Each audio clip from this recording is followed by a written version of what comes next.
प्राचीन समय की बात है। श्रावस्ती के समीप एक गांव में एक युवक रहता था। हताश, थका हुआ और अपने ही मन के भ्रमों में उलझा हुआ। उसके भीतर एक आग थी, लेकिन ऊपर राख जमी थी। हर दिन वह उठता, कुछ करने की कोशिश करता, लेकिन आलस्य, डर और आत्मसंदेह उसके पांव जकड़ लेते। उसके विचार ही उसके सबसे बड़े शत्रु बन गए थे। वह सोचता, मैं निकम्मा हूं, मैं कुछ नहीं कर सकता, मुझसे कोई उम्मीद मत रखो। गांव के लोग भी उसकी आलोचना करते और धीरे धीरे उसने खुद को ऐसा ही मान लिया। लेकिन उसी समय उस क्षेत्र में भगवान बुद्ध का आगमन हुआ। उनकी वाणी में करुणा थी, उनकी उपस्थिति में शांति थी और उनके शब्द जैसे किसी व्यक्ति की आत्मा को छू जाते। बुद्ध ने अपने शिष्यों से कहा, जब कोई व्यक्ति स्वयं को ही तुच्छ समझने लगता है तो वह अपने जीवन के मूल उद्देश्य को खो देता है। लेकिन जब वही व्यक्ति जागरूकता से अपने विचारों को बदलता है तो वह स्वयं ही अपने लिए प्रकाश का स्रोत बन जाता है। यह बात उस युवक तक पहुंची। वह बुद्ध के दर्शन करने गया। भीड़ में चुपचाप बैठा रहा, लेकिन भीतर एक हलचल चल रही थी। बुद्ध ने उसे देखा, नजरें मिलीं और बिना कुछ कहे जैसे कुछ कह दिया गया। बुद्ध मुस्कुराए और बोले, तुम जो सोचते हो वही बन जाते हो। यदि तुम बार बार खुद से कहते रहो कि तुम असमर्थ हो तो तुम्हारा चित्त वैसा ही बन जाएगा। पर यदि तुम जाग कर कहो, मैं सक्षम हूं, तो वह बीज एक दिन वृक्ष अवश्य बनेगा। यह वचन उस युवक के भीतर उतर गए। उसने उसी क्षण से शुरुआत की। हर दिन उठता, ध्यान करता, अच्छे विचारों को दोहराता और छोटा सा ही सही पर एक कर्म अवश्य करता। यह कहानी उसी युवक की है जिसने बौद्ध सिद्धांतों को अपने जीवन में उतारकर न केवल अपना भविष्य बदला, बल्कि उन अनगिनत लोगों की प्रेरणा बना जो आज भी अंधकार में कोई उजाले की किरण ढूंढ रहे हैं। इस कथा की शुरुआत यहीं से होती है, जहां शब्द, विचार और अंतर्मन तीनों मिलकर एक ऐसे जीवन का निर्माण करते हैं जो जागरूकता, करुणा और आत्मविश्वास से भरा हो। आइए सुनते हैं इस युवा की यात्रा। बुद्ध के दिखाए मार्ग पर चलकर वो कैसे अंधकार से प्रकाश की ओर पहुंचा। भगवान बुद्ध श्रावस्ती के समीप एक गांव में ठहरे हुए थे। हर दिन की भांति वे भिक्षुओं के साथ गांव के बाहर एक बोधि वृक्ष के नीचे शांति से बैठे थे। गांव के लोग दूर दूर से आकर उनकी वाणी सुनते, जो केवल शब्द नहीं होती थी, बल्कि जीवन के भीतर झांकने की एक खिड़की बन जाती थी। बुद्ध हर आगंतुक से एक ही बात कहते, शब्दों में जीवन को बदलने की शक्ति होती है। जैसे बीज से वृक्ष उगता है, वैसे ही जागरूक शब्दों से मन का रूपांतरण होता है। एक दिन गांव का एक युवक उनके पास आया। युवक को यह बातें सिर्फ आध्यात्मिक जुमले जैसी लगी। उसने हंसते हुए कहा, भगवान, क्या सिर्फ शब्दों से जीवन बदल सकता है? ये तो कहने की बातें हैं, असल जीवन में कुछ नहीं होता। बुद्ध मुस्कुराए और बोले, कंचन और कीचड़ दोनों ही शब्द हैं, लेकिन एक मन को खींचता है, दूसरा गिरा देता है। बोलने वाले का भाव और सुनने वाले की सजगता, यही शब्दों को साधारण या दिव्य बनाती है। युवक थोड़े गंभीर हुआ और बोला, भगवान, मेरा छोटा भाई है। बीते 2 वर्षों से वह कुछ नहीं करता, सिर्फ लेटा रहता है। हमने समझाने की बहुत कोशिश की, पर वो किसी की सुनता नहीं। यदि आपकी वाणी में सचमुच शक्ति है तो कृपया मेरे भाई की मदद कीजिए। बुद्ध उठ खड़े हुए। युवक उन्हें गांव के किनारे स्थित एक खेत की ओर ले गया। वहां उसका भाई एक वृक्ष की छांव में निश्चिंत सो रहा था। बुद्ध धीरे से उसके समीप पहुंचे, सिर पर करुणा से हाथ रखा और बोले, उठो वत्स, बहुत समय हो गया सोते हुए। अब जागने का समय है, केवल शरीर से नहीं, मन से भी। लड़का चौंक कर जागा। उसने कभी ऐसा आत्मीय स्पर्श और संबोधन अनुभव नहीं किया था। वह वर्षों से लोगों के तानों और उपेक्षा में जी रहा था। आप कौन हैं? उसने आश्चर्य से पूछा। बुद्ध बोले, मैं वही हूं जो तेरे भीतर छिपे तुम कौन हो के उत्तर को जगाने आया हूं। वत्स, क्या तू जानता है तू कौन है? लड़के ने सिर झुका लिया। मैं तो कुछ नहीं। गांव में सब कहते हैं मैं निकम्मा हूं, आलसी हूं, मक्कार हूं। बुद्ध ने सहज मुस्कान के साथ कहा, वत्स, ये तेरे अपने ही शब्द हैं जो तेरे अंतर्मन को चोट पहुंचा रहे हैं। याद रखो, अहंकार और आत्म तिरस्कार दोनों ही अज्ञान के प्रतीक हैं।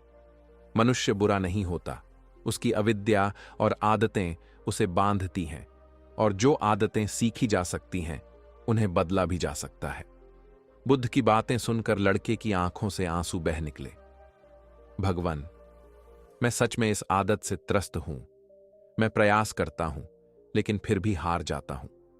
जब कुछ करने बैठता हूं, कुछ समझ नहीं आता। शरीर भारी हो जाता है, पढ़ाई में मन नहीं लगता और नींद आ जाती है।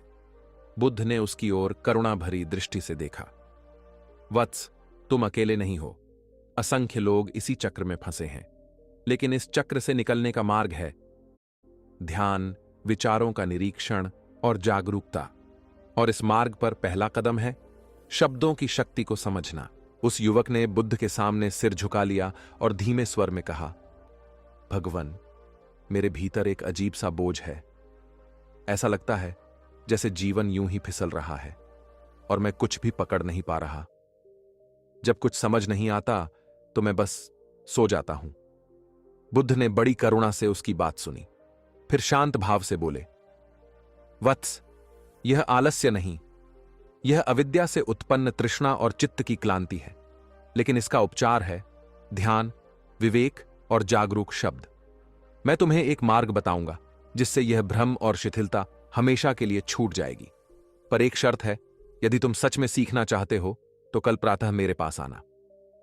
अगली सुबह सूर्य की पहली किरण के साथ ही युवक की नींद खुली। उसने कोई देर नहीं की और बुद्ध के पास पहुंच गया। बुद्ध ने मुस्कुराकर उसे देखा और बोले, वत्स, अब सुनो। आज से तुम्हारा चित्त एक नया रूप लेगा, लेकिन इसके लिए तुम्हें अभ्यास करना होगा। पहली उपदेश, भविष्य से सोचो, अतीत से नहीं।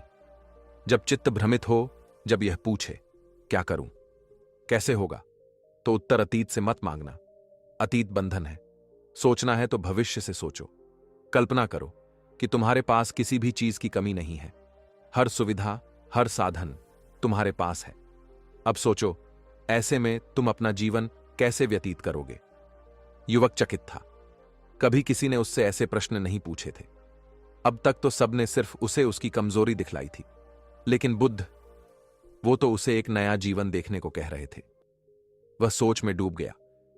यदि सब कुछ मेरे लिए संभव हो तो मैं क्या करना चाहूंगा? थोड़ी देर बाद उसने धीरे से कहा, मैं संसार देखना चाहता हूं, पहाड़ों पर चढ़ना चाहता हूं, समुद्र की रेत पर चलना चाहता हूं, व्यापार करना चाहता हूं, नई जगहों को जानना चाहता हूं और नए लोगों से मिलना चाहता हूं। लेकिन तभी अतीत की जंजीरें फिर खींचने लगीं। मेरे पास पैसे नहीं हैं, साधन नहीं है, मैं कभी इस स्थिति से निकल नहीं पाऊंगा। बुद्ध ने उसकी आंखों में देखा। एक क्षण को मौन रहे, फिर बोले, दूसरा उपदेश, हर दिन एक कर्म करो। वत्स, चिंतन से पहले कर्म की आवश्यकता है।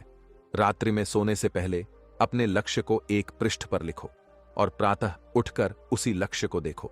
फिर स्वयं से पूछो, आज मैं एक छोटा सा कर्म क्या कर सकता हूं जो मुझे इस लक्ष्य के निकट ले जाए? जो उत्तर मिले उसे लिखो और उस कर्म को उसी दिन निष्पादन करो। न विचार अधूरा रहे, न कर्म स्थगित हो। यही ध्यान का प्रारंभ है। युवक बोला, भगवान, जब मैं सोचता हूं तो चिंता होने लगती है और तब मैं सब कुछ छोड़कर बस सो जाता हूं। बुद्ध हल्के से मुस्कुराए, फिर बोले, तीसरा उपदेश, चित्त की चाल समझो और शब्दों से नया संसार रचो। वत्स, कैसे होगा? यह कोई प्रश्न नहीं, यह भय है जो तेरे भीतर जन्मों से बैठा है। इस भय की चाल पकड़ो। जब भी यह उठे उसे पहचानो, ध्यान से उसे देखो और फिर सत्यमय शब्दों से अपने चित्त में सकारात्मक बीज बो दो। जैसे एक दीपक अंधकार को नष्ट करता है, वैसे ही सही शब्द जागरूकता के साथ बोले जाएं तो वे चित्त को निर्मल कर देते हैं। बुद्ध ने युवक की ओर देखा। अब उसका चेहरा थोड़ा शांत था। उसकी आंखों में प्रश्नों के स्थान पर जागने की इच्छा झलक रही थी। उस युवक ने जब अपने भीतर उठती चिंता, भय और निराशा के बारे में भगवान बुद्ध से प्रश्न किया तो बुद्ध ने उसे स्नेहपूर्ण दृष्टि से देखा और बोले, वत्स, जो तुम्हें आगे बढ़ने से रोकता है वह कोई बाहरी बाधा नहीं, वह तुम्हारे भीतर बैठा भीतर का भय है। सच्चाई यह है कि इस संसार में कोई भी यह नहीं जानता कि कैसे होगा। मनुष्य केवल अपने लक्ष्य को ध्येय बनाकर हर दिन एक एक कदम के साथ आगे बढ़ता है। वह भविष्य की गारंटी नहीं खोजता, वह वर्तमान में कर्म करता है। युवक ने पूछा, भगवान, फिर यह चिंता बार बार क्यों आती है? बुद्ध थोड़ी देर मौन रहे, फिर गहरी सांस लेते हुए बोले, क्योंकि एक कथा, एक छाया तेरे अंतर्मन में छिपी बैठी है। एक ऐसी कथा जो तूने बार बार खुद से कही है कि तू कमजोर है, कि तू किसी काम का नहीं है, कि अगर तू कोशिश करेगा तो असफल हो जाएगा और मां दुखी हो जाएगी। यही कथा तेरे चित्त में चिंता का रूप लेकर बैठ गई है और हर बार जब तू कुछ करने जाता है वह कथा तुझे पीछे खींच लेती है। युवक के चेहरे पर चिंता की रेखाएं उभर आईं।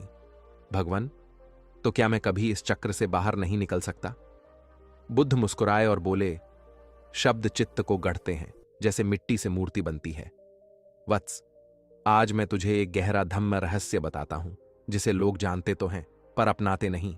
हम जो शब्द बार बार खुद से कहते हैं, यदि वे पूरे भाव और ध्यान के साथ कहे जाएं, तो वही शब्द अंतर्मन को रूपांतरित कर सकते हैं। इसलिए अपने चित्त को नव संदेश दो, ऐसे संदेश जो शक्ति, शांति और आत्मविश्वास से भरे हों। हर दिन प्रातः और सायं इन 5 धम्म वाक्यों को ध्यानपूर्वक बोलो, लिखो और भीतर से अनुभव करो।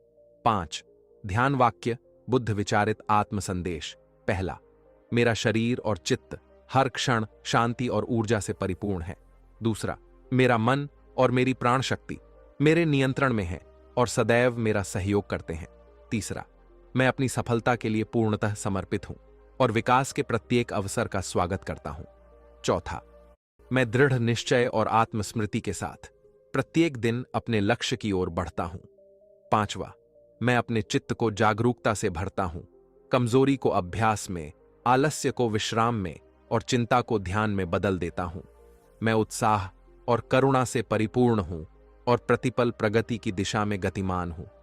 बुद्ध बोले, वत्स, जिस गहराई से तू आज कहता है कि मैं निकम्मा हूं, उसी भाव से जब तू इन वाक्यों को अपने जीवन में अपनाएगा तो यह तेरा नव व्यक्तित्व बन जाएगा। चौथी शिक्षा, महापुरुषों की जीवनी पढ़ो। बुद्ध बोले, कल तुमने कहा था कि पढ़ते हुए नींद आ जाती है। अब से रोज थोड़ा पढ़ो, पर कोई भी ग्रंथ नहीं। उन 5 लोगों की जीवनी पढ़ो जिन्होंने अंधकार में भी दीपक जलाए। हर दिन कुछ पृष्ठ पढ़ो जब तक उनकी शिक्षाएं तेरे चित्त में अंकित न हो जाए, जब तक तेरे जीवन में वह ज्ञान दोहराया न जाए जो तू पन्नों में पढ़ रहा है। युवक ने आश्चर्य से पूछा, भगवान, यह सब सुनने में बहुत अच्छा लगता है, लेकिन क्या वाकई इन उपदेशों से मेरा जीवन बदल जाएगा? बुद्ध कुछ क्षण शांत रहे, फिर गहन दृष्टि से उसकी ओर देखते हुए बोले, वत्स, अब मेरी बात ध्यान से सुन। जीवन बाहर नहीं, भीतर से बदलता है। जहां तू जो बोता है वहीं तू बनता है। ध्यान, विचार और सत शब्द यही तेरे भीतर बोधि बीज बोते हैं। जब उस युवक ने भगवान बुद्ध की शिक्षाएं स्वीकार की तो उन्होंने करुणा से मुस्कुराते हुए कहा, वत्स, तेरा चित्त इतनी आसानी से शांत नहीं होगा। जब भी तू आगे बढ़ेगा, अवसर पाते ही तेरे भीतर का पुराना संचित संस्कार तुझे पीछे खींचने का प्रयास करेगा। वह तेरे पुराने भय, विफलताओं और तिरस्कार की स्मृति ताजा करेगा, लेकिन तू उन्हें देखकर विचलित मत होना। बस स्मृति संपन्न बनकर उन्हें देखना, बिना प्रतिक्रिया के। जैसे जैसे तू जागरूक शब्दों का अभ्यास करेगा, ध्यानपूर्वक सत्पुस्तकों का अध्ययन करेगा और नकारात्मक विचारों का निरीक्षण करेगा, तेरे भीतर विवेक की स्पष्टता और धम्म की जागृति जन्म लेने लगेगी। चित्त धीरे धीरे स्वयं ही नए, शुद्ध और सकारात्मक विचारों को स्वीकार करना शुरू कर देगा। याद रख, तुझे आलस्य का नाश नहीं करना, बल्कि जागृति का निर्माण करना है। जब दीपक जलता है तो अंधकार स्वयं ही दूर हो जाता है। युवक ने श्रद्धा से सिर झुकाया। भगवान, आप जैसा कहेंगे मैं वैसा ही करूंगा। बुद्ध ने मुस्कुराकर कहा, अब मैं इस ग्राम से विहार को प्रस्थान करूंगा, किंतु जब तू सत्य के मार्ग पर डटा रहेगा तो मैं सदैव तेरे भीतर उपस्थित रहूंगा। प्रथम जागरण। अगले दिन की शुरुआत बुद्ध से मिलकर लौटने के बाद वह युवक रात भर सो न सका। वह लेटे लेटे सोचता रहा, यदि मैं संसार घूमूं, लोगों से मिलूं, धम्म का प्रचार करूं और अपनी पसंद का जीवन जी सकूं, तो मेरा जीवन कैसा होगा? उसने धीरे से अपनी डायरी खोली और अपने लक्ष्य को लेखित किया। फिर शांति से सो गया। सुबह का संघर्ष और स्मृति का दीपक। सुबह जब उसकी आंख खुली तो पूर्व की तरह आलस्य ने उसे फिर से पकड़ने की कोशिश की। वह पुनः सोने ही वाला था कि बुद्ध की वाणी उसकी स्मृति में गूंज उठी। स्मृति जागृत रखो, शब्द जीवन बदलते हैं। उसने तुरंत डायरी खोली। वह लक्ष्य पढ़ा जो उसने रात को लिखा था। फिर उसने स्वयं से वही प्रश्न दोहराया जो बुद्ध ने सिखाया था। मैं आज इस लक्ष्य के लिए क्या एक कार्य कर सकता हूं? उसने लिखा, आज मैं बाजार जाकर देखूंगा कि लोग क्या सामान बाहर से लाते हैं और कैसे व्यापार करते हैं। पहला प्रयास, पहला विफल अनुभव। वह बाजार गया, विभिन्न दुकानों पर गया, लोगों से प्रश्न किए, लेकिन किसी ने ध्यान नहीं दिया, कोई उसकी मदद को आगे नहीं आया। वह थका हुआ, निराश लौट आया। चित्त कुछ उदास था, किंतु एक सूक्ष्म लौ भीतर जल रही थी। नव अभ्यास का प्रारंभ, बुद्ध की शिक्षाएं अभी भी उसके अंतर्मन में ध्वनित हो रही थीं। हर दिन स्मृति से शब्द दोहराओ, हर दिन लक्ष्य को देखो, हर दिन एक छोटा कदम उठाओ। अब वह हर सुबह और शाम बुद्ध द्वारा बताए गए 5 ध्यान वाक्यों को दोहराने लगा। वह डायरी में लिखे लक्ष्य को पढ़ता, ध्यानपूर्वक स्वयं से वही प्रश्न करता, आज का एक साधक कर्म क्या हो सकता है? मंद गति से उठती जागृति शुरुआती कुछ दिन विशेष परिवर्तन नहीं दिखा, पर धीरे धीरे उसका मन स्थिर होने लगा। उसे लगने लगा कि उसके विचार स्पष्ट हो रहे हैं। शरीर हल्का लगने लगा, चलना अच्छा लगने लगा, मानो भीतर कोई स्फूर्ति पुनः जन्म ले रही हो। उसने 5 महापुरुषों की जीवनी मंगवाई और प्रतिदिन ध्यानपूर्वक पढ़ना शुरू किया।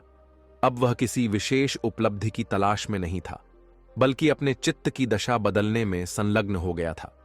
और यही बौद्ध धम्म की असली शुरुआत थी। धीरे धीरे उस युवक का चित्त परिपक्व होने लगा। अब वह केवल शब्दों को नहीं दोहराता था, बल्कि उन्हें जीने लगा था। उसे यह समझ आने लगा कि जो मनुष्य जीवन में आगे बढ़ते हैं, जो महान कार्य करते हैं, उनकी सोच साधारण जन से अलग होती है। वे सतत जागरूक रहते हैं, छोटी सोच या भय के प्रभाव में नहीं आते। कठिनाई आने पर विपश्यना की दृष्टि से उसे देखते हैं, समस्या नहीं, समाधान पर ध्यान देते हैं। वे आत्मनिर्भर होते हैं, प्रतीक्षा नहीं करते, कर्म करते हैं। अब युवक भी उसी प्रकार व्यवहार करने लगा। वह अब निष्क्रिय नहीं बैठता था, कर्मशील बन गया था। वह अपने वृद्ध पिता की सहायता करने लगा, मंडी जाकर सौदे करने लगा, लोगों से बातचीत करना सीखा और हर दिन कुछ नया सीखने व पढ़ने में व्यस्त रहने लगा। कुछ सप्ताह बाद गांव में एक व्यापारी आया। उसे ऐसे किसी युवा की तलाश थी जो माल की गिनती और लेखा जोखा रख सके। युवक ने सोचा, यह कार्य मुझे अनुभव देगा और धम्म के मार्ग पर आगे ले जाएगा। उसने व्यापार की इच्छा से नहीं, सीखने की भावना से काम स्वीकार कर लिया और थोड़े वेतन में ही तैयार हो गया। अब उसका दृष्टिकोण पूरी तरह बदल चुका था। वह अब गृहस्थिक बुद्धि से काम करता था, ईमानदारी, अनुशासन और जागरूकता से। केवल 2 महीनों में ही व्यापारी ने उसे सहायक बना लिया। उसे देखकर सब चकित हो जाते। वह हर सुबह ध्यान करता, हर दिन पढ़ता, हर क्षण कुछ नया जानने को तत्पर रहता। कठिनाई आने पर स्थिर रहता, लोगों से करुणा और विनम्रता से बात करता और समय का पालन करता। समय बीता। व्यापारी ने उसे व्यापार की बारीकियां सिखाईं। युवक अब केवल कमाने नहीं, समझने और आत्मविकास के लिए काम करता था। धीरे धीरे वह स्वयं एक छोटा व्यापारी बन गया और एक दिन उसने औषधीय जड़ी बूटियों का व्यापार शुरू किया। कुछ वर्षों में ही उसका उत्पाद देश विदेश तक पहुंचने लगा। 5 वर्षों बाद जब वह अपने गांव लौटा, लोग उसे देखकर स्तब्ध रह गए। किसी ने पूछा, अरे भाई, तुम इतने कैसे बदल गए? युवक मुस्कुराया और बोला, शब्दों में, ध्यान में और धम्म में सचमुच जीवन को बदलने की शक्ति होती है। लोग बोले, बुद्ध ये सब बातें हमसे भी कई बार कह चुके हैं, पर सबका जीवन तो नहीं बदलता। युवक शांति से बोला, बिल्कुल सही बात है, लेकिन क्या आपने कभी यह पूछा कि इन बातों को जीवन में उतारना कैसे है। केवल एक बार अच्छा सोच लेना काफी नहीं, हर दिन उस विचार की स्मृति में जीना पड़ता है, हर दिन उसे कर्म में बदलना पड़ता है। जब तक वो मनोदशा न बदल दे, जब तक वो व्यक्तित्व न बन जाए, बोधि नहीं आती। फिर युवक ने विनम्र स्वर में कहा, बुद्ध ने मुझे 5 साधन सिखाए थे जो मैं आज भी प्रतिदिन करता हूं। पहला, भविष्य से लक्ष्य बनाओ, वर्तमान में जियो। दूसरा, हर सुबह लक्ष्य को देखो और स्वयं से पूछो, आज उसके लिए एक साधक कर्म क्या हो सकता है। तीसरा, उस कर्म को उसी दिन पूरा करो, टालो नहीं। चौथा, हर दिन शुद्ध और जागरूक शब्दों का अभ्यास करो। पांचवा, जब चित्त हार मानने लगे तब अनुसंधान और अभ्यास से उसे पुनः साधो। बस यही है धम्म का मार्ग, शब्दों से नहीं, स्मृति से, साधना से और सतत अभ्यास से जीवन बदलता है। यह कहकर युवक मौन हो गया। उसके भीतर कोई शब्द नहीं, केवल शांति थी। समाप्त। नाप्पहायो तपोनाथम नाप्पहायो च धम्मसो यम पश्यति स सम्मत्तम सो मुच्यति महामुने। जो धम्म और तप को नहीं छोड़ता वही अंततः मुक्ति पाता है। धम्मपद एक दीपक। अपने भीतर दोस्तों, इस कहानी में आपने एक ऐसे युवक की यात्रा देखी जो जीवन से थक चुका था, जिसके भीतर हिम्मत नहीं बची थी, जो खुद को ही व्यर्थ मान बैठा था। लेकिन जब उसने बुद्ध की शरण ली, जब उसने अपने विचारों, शब्दों और आदतों को ध्यानपूर्वक देखना शुरू किया, तो धीरे धीरे उसका जीवन बदल गया। पर क्या यह कोई चमत्कार था? नहीं, यह चमत्कार नहीं, यह साधना थी। यह परिवर्तन नहीं, यह जागरण था। बुद्ध ने उसे कोई वरदान नहीं दिया, बल्कि उसकी अपनी दृष्टि बदल दी। और यही बुद्ध की सबसे बड़ी शिक्षा है। तुम्हारा मुक्ति द्वार तुम्हारे भीतर है। जब हम बार बार खुद से कहते हैं मैं निकम्मा हूं, कमजोर हूं, तो हम वही बन जाते हैं। लेकिन जब हम जागरूक होकर कहें मैं सक्षम हूं, मैं आगे बढ़ रहा हूं, तो वही बीज भीतर अंकुरित हो जाता है। इस युवक ने 5 बातें अपने जीवन का हिस्सा बना लीं। पहला, लक्ष्य की स्मृति। दूसरा, दैनिक साधक कर्म। तीसरा, विचारों की शुद्धता। चौथा, सतत अभ्यास। पांचवा, और अंतर्मन की सावधानी। और इन्हीं के सहारे उसने न सिर्फ अपनी परिस्थितियों को बदला, बल्कि अपने चित्त को, अपने व्यक्तित्व को पूर्ण रूप से रूपांतरित कर दिया। आज हम में से कई लोग इस युवक की तरह संघर्ष कर रहे हैं। कभी लक्ष्य नहीं दिखता, कभी ऊर्जा नहीं बचती और कभी स्वयं पर ही विश्वास नहीं होता। लेकिन याद रखिए, बुद्ध कहते हैं अप दीपो भव, स्वयं दीपक बनो। कोई बाहर से आकर आपको नहीं बदलेगा। बाहर का गुरु केवल दिशा दिखाता है, लेकिन चलना आपको ही होता है।